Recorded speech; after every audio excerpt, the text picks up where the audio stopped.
few people cared about what was happening. You can tell that there was little interest because if you look at searches under Google for Syria or refugees, Syrian refugees, there was almost no interest or activity. Then in September of 2015, something happened that changed things. Maybe you can think of what it was. It was a photograph.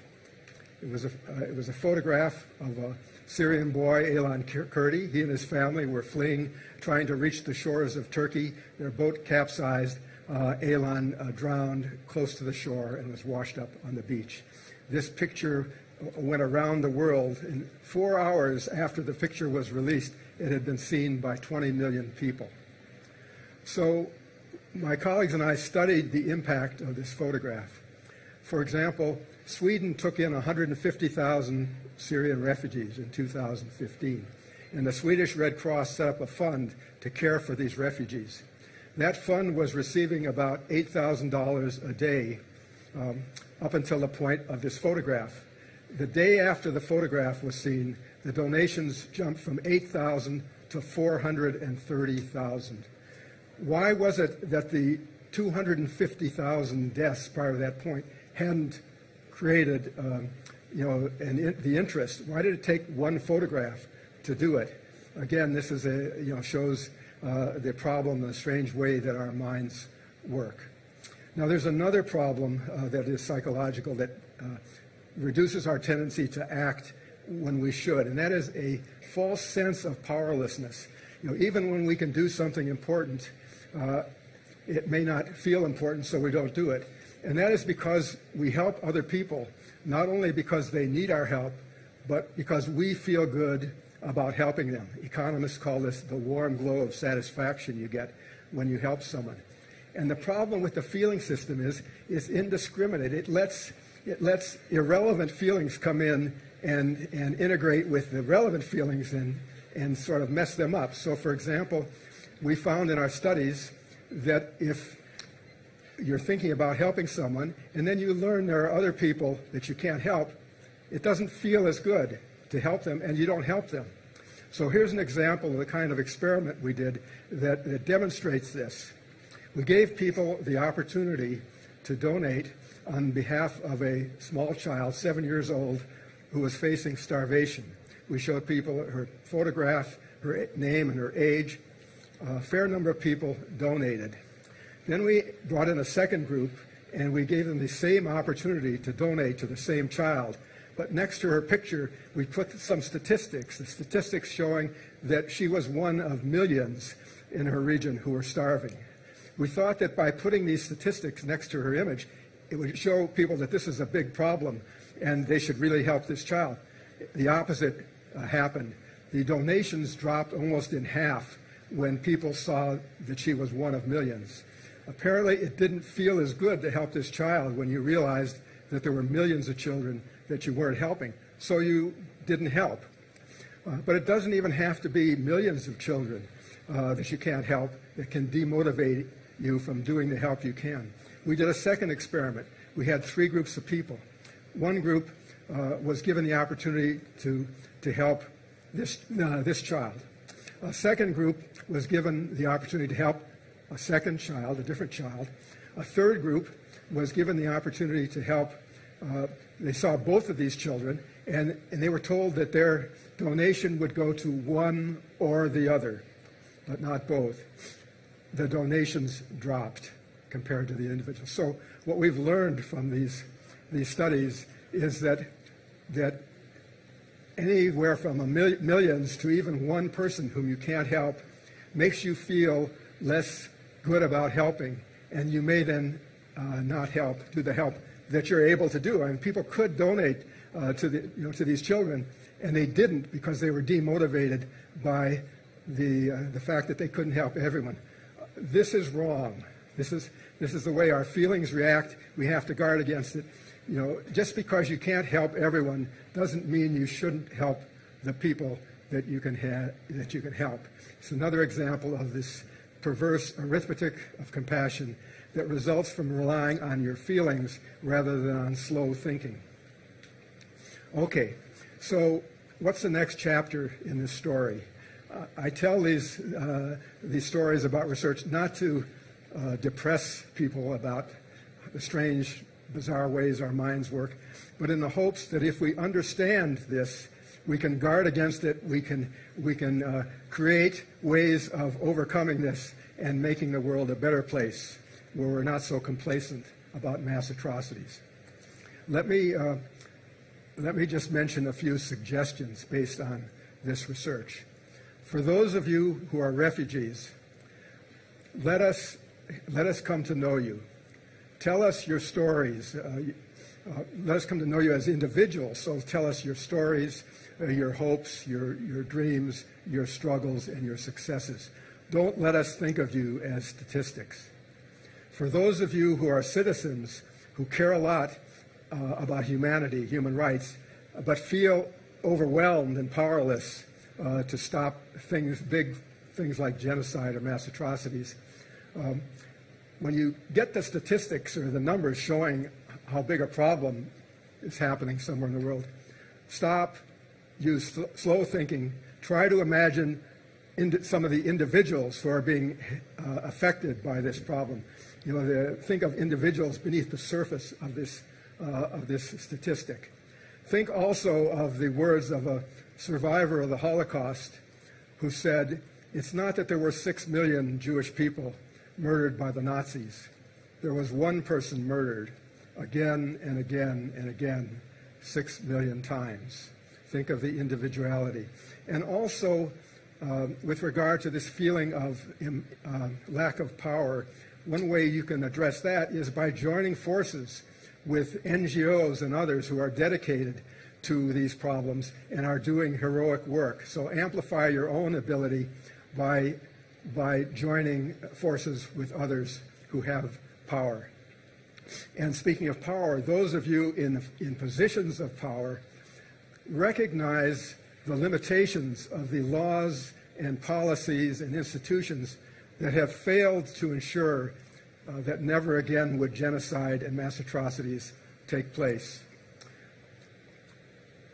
Use your slow thinking to get the arithmetic of compassion right and create laws and institutions and procedures that will address mass suffering with the same intensity that we put towards addressing the needs of an individual. The stakes are high. The world will continue to turn a blind eye towards genocides and mass atrocities unless we who care understand and combat this numbing arithmetic of compassion. Thank you.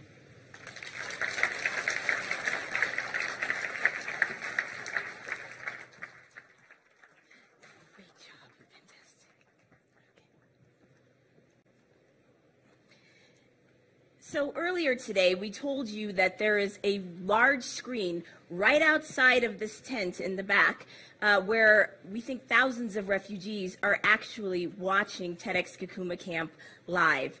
And we want to show you a clip of video of that.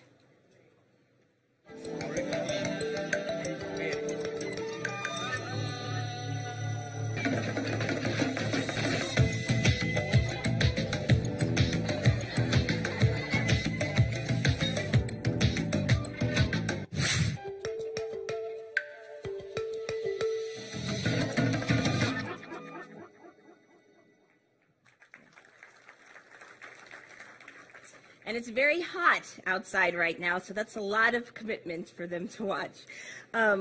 We've talked a lot today about suffering, about resilience, and about hope. But what about another very important word? Togetherness, reaching out, beyond borders, both psychological and physical. That's the focus of the talk for our next speaker. She is a remarkable South African actress, television and film producer, and an activist. Please welcome Nomzamo Mbata.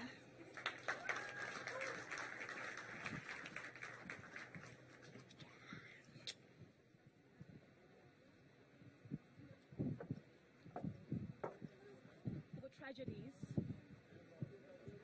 and our mics.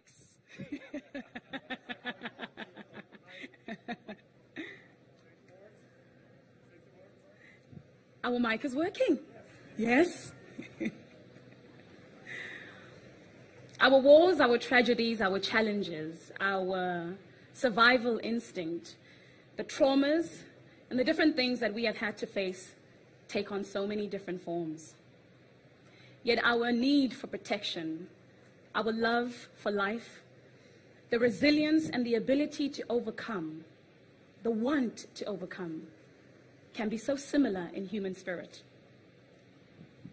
When I was young, I suffered from intense nightmares, crippling nightmares. And so I would wake up during the night and I would hop out of my bed and jump into my grandmother's bed, careful not to wake her. And so I'd sleep right next to her, and just being that close to another human being that I absolutely loved, feeling her warmth brought some kind of comfort, some kind of refuge.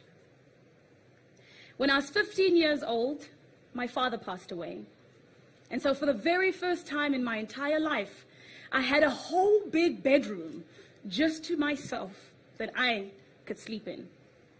And of course, the nightmares were there every night to visit me. But more than the nightmares, the window to his bedroom was right by the street, and so if a lover's quarrel would break out and I'd hear a woman screaming or gunshots piercing the air, I would be up, out of my bed, and into my late older sister's bedroom, careful not to wake her. I'd get into her bed and fall asleep. But again, the nightmares would come back. And so just not to get out of my bed and go to my grandmother's bed again, I'd lift my hand and place it just on her back, careful not to wake her. And just the feeling of another human being next to me brought some kind of comfort, some kind of refuge. Sometimes I curse my name because my name means she who lies, she who endures. Against all odds, I was named by my grandmother. My father passed away, and he died of AIDS. But I find service and I find honor in that in his last days I was there to take care of him, making sure to change his nappies.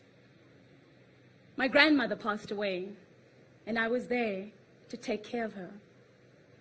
I remember those last moments as a moment of not just refuge, but a moment of knowing that someone somewhere was going through something much deeper.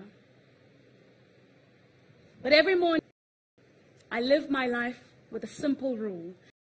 I have a cup of coffee. I have conversations with people who will remind me that my life is real, that I am real. Betty is my friend. Hi, Betty. Betty is my friend. Betty is from South Sudan. She is a refugee, and she is thriving. Betty is a mother. She is a sister. She is a friend. Betty is pregnant, heavily so. But Betty is also a mom to a 3-year-old toddler, and his name is Marcello. Marcello is possibly one of the brightest 3-year-olds that I have ever encountered. And in their home, something beautiful hangs against the muddy walls.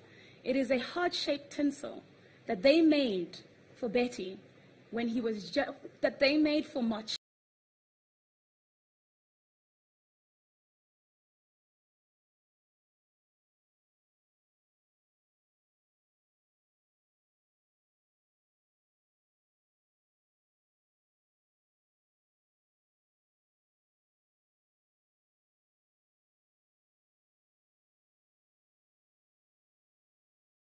Hamptons, who has a stunning chandelier as soon as you enter her entrance hall, darling. Marcello does something very smart. Not something he invented, but I think he saw his mother do one too many times. Oh, that's Esther, by the way. The little girl, she's here.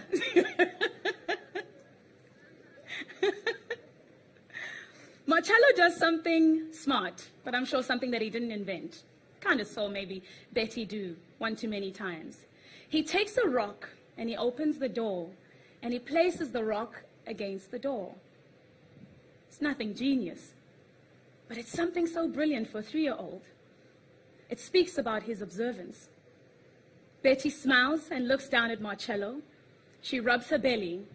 She walks over to her neighbor's house, Elizabeth, and they speak about the brilliance of children.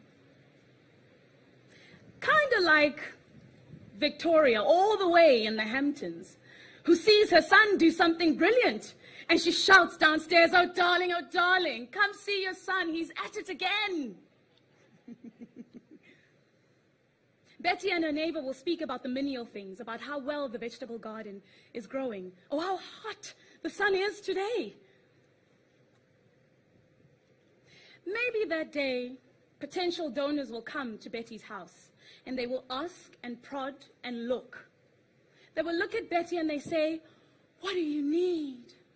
And Betty will not ask for a car. Betty will not ask for a bicycle. She will not ask for curtains. She will not ask for a brand new king-size bed.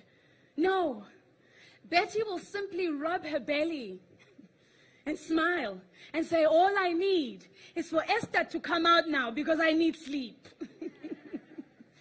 But if you ask Betty's neighbor what she needs, she'll probably tell you, I need a solar light so that I can be able to see into my home, because when it's dark, I keep bumping my things. And God forsake if I bump my last bowl of sugar.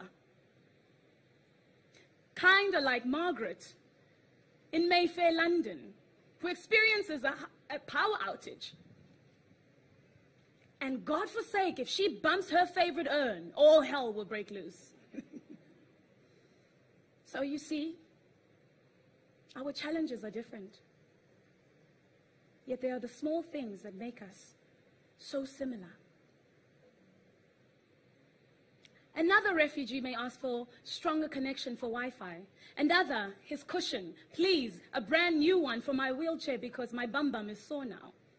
Because after the war, after the crises, after the tragedies, after the traumas, after everything has happened to us, life must go on because we are here. We must rebuild. We must restart. Have you driven through Kakuma? Have you seen the vibrancy? Have you seen the bright smiles? Have you seen the young little kids who wave at the cars and do funny things? Just that seed of life, that restoration of dignity to say we are people beyond the label. And so I would like to tell you about a community that I'm a part of. It's called Luku Luku. The word doesn't mean anything, please don't ask me. But I think somebody clever made it up. Luku Luku is an inter-African online community that seeks to lift the physical and mental borders, which are the true obstructions and the true objections to the togetherness that we seek. Not only as Africans, but as global citizens. We want to lift the lid of invisibility. We want to shine the light of the everyday refugee, my brothers and sisters, my displaced kin. We want to change the narrative of even just the word, let alone the meaning of refugee.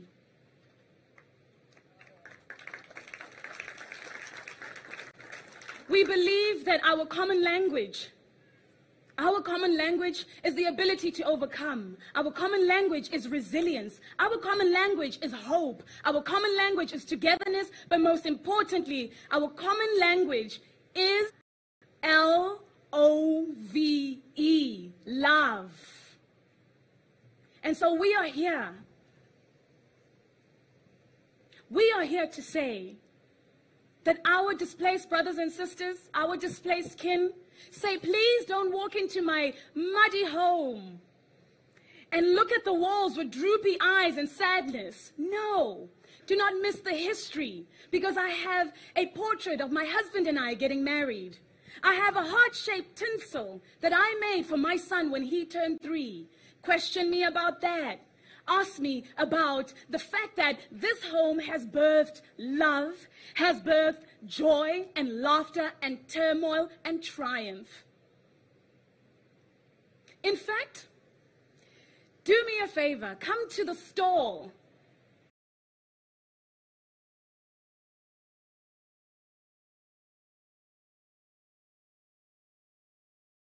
At the market.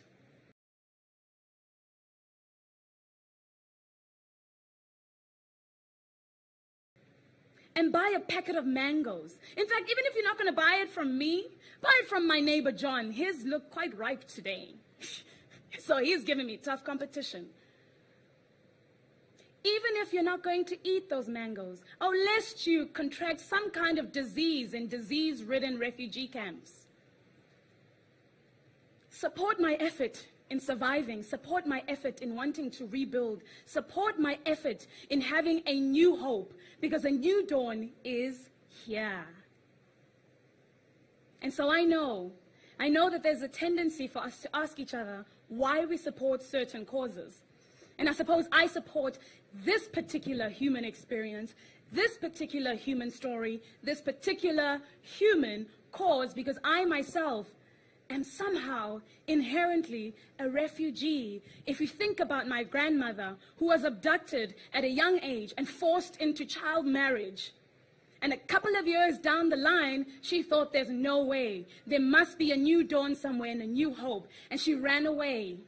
And she started in a new land, amongst a new tribe that was very averse to her kind, and rebuilt. And that here I am, the generation that is still watering the tree of the seed that she planted. One of my favorite things about her, and lessons that she taught me, she had a thing for broken mirrors. And of course, as a child, I'd say, but Gogo, why don't you just throw it away? What's the purpose of it? And she'd always say, pick up that mirror, look into it. Can you still see your reflection? And I'd say, yes. And so she'd say, you see, even in its broken form, it still serves its purpose. It still does what it must do. It can reflect an image and reflect a light. Dharma. Dharma is a Hindi word that means purpose. I believe strongly, fiercely, that my purpose is for this human cause. And I urge you today to think about a theater where a body is being, what do? Operated on.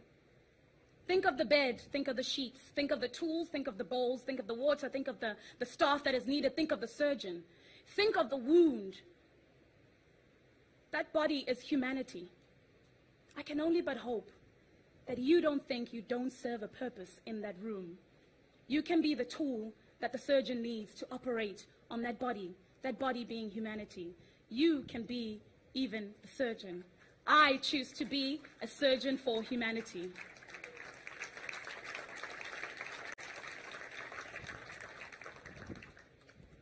And so when we leave today, I hope that we remember to lift the lid of invisibility, to know and to believe that destitution will have to find a new home because it will not be in Africa anymore. I hope we believe in what Luku Luku stands for, that our common language is love. And I hope that we can lift the borders of the mind and begin to see each other as one, as global citizens. And that our Dharma is more similar than we think, or than you think. So what's your purpose for being here? What role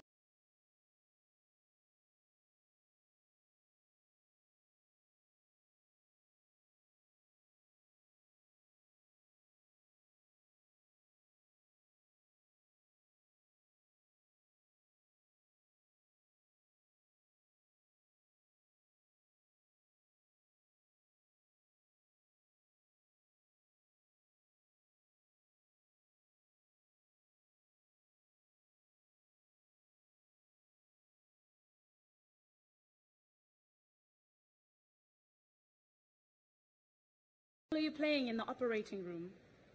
Goodbye, surgeons of humanity.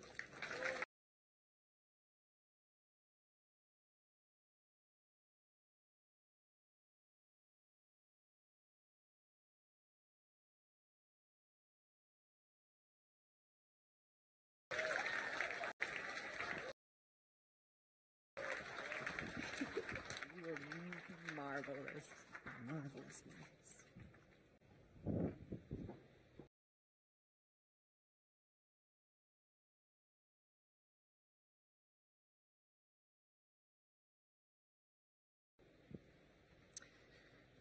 South Sudan is the world's youngest country, and it is a country engulfed in a terrible conflict.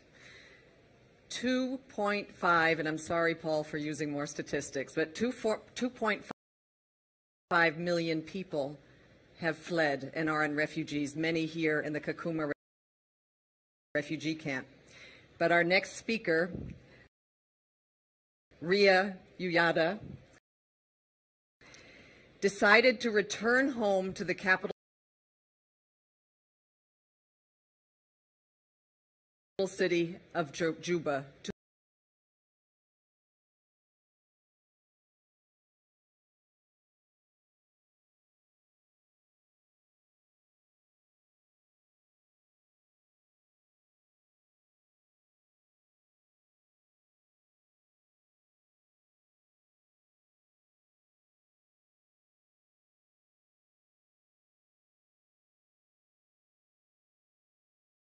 her home, despite the dangers, and she decided to return there to start a women's movement for peace. Ria, welcome to the stage.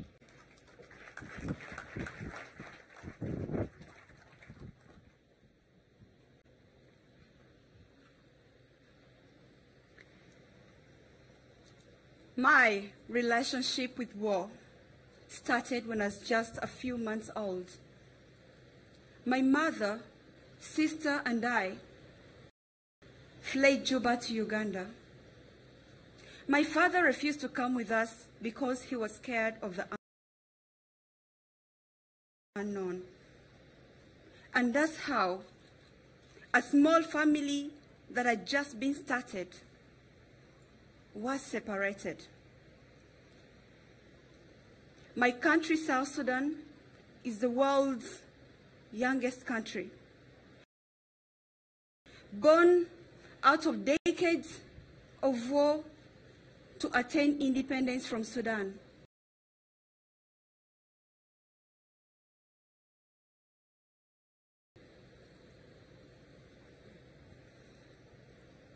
In 2011, when we attained our independence, we sang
danced, and screamed at the top of our voices throughout the all night. That is one celebration that all South Sudanese will never forget. Most of us South Sudanese have not known peace, and many are skilled in the ways of war. My country, South Sudan, has more than 64 tribes. Yet, we transition fighting for independence to fighting each other. Why?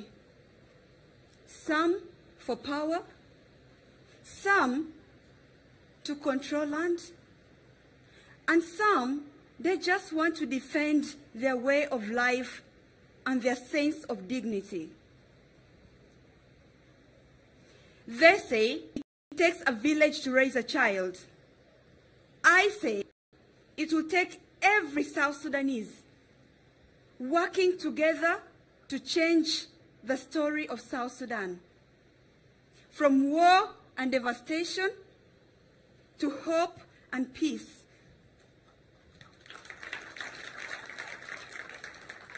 Just 2 weeks ago, I was part of a group of peace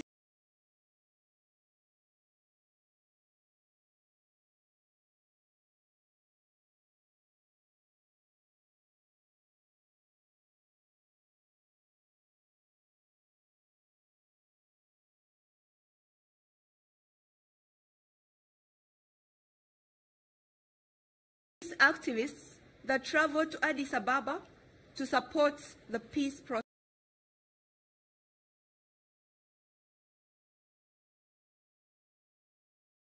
Peace talks were actually taking place, but we knew that we could influence the process and influence the people.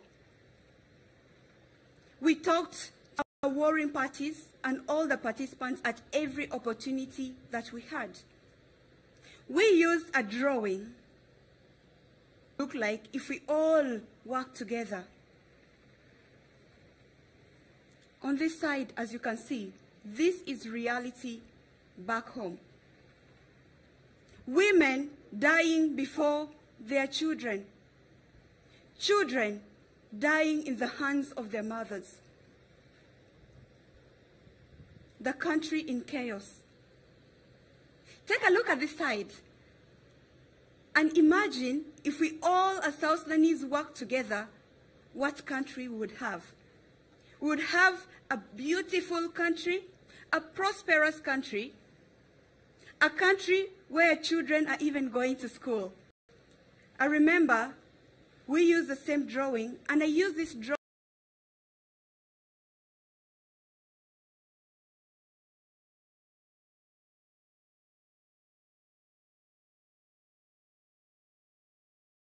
to talk to one of the men. And when I showed him this drawing, immediately he was like,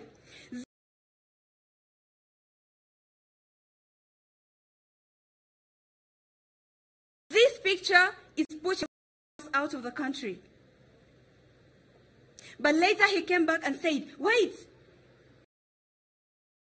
they say a picture says 1,000 words. And when I look at this drawing, I see a woman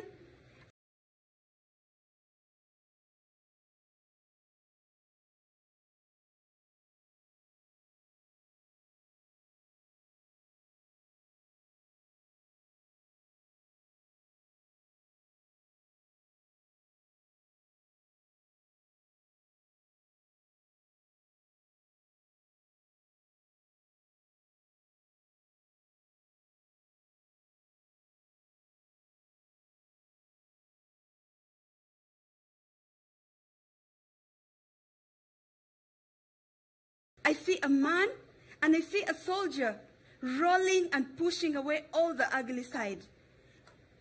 And that could be us South Sudanese if we only work together. That drawing was a conversation starter. I realized that that man and I share the same dream, a dream for a peaceful South Sudan.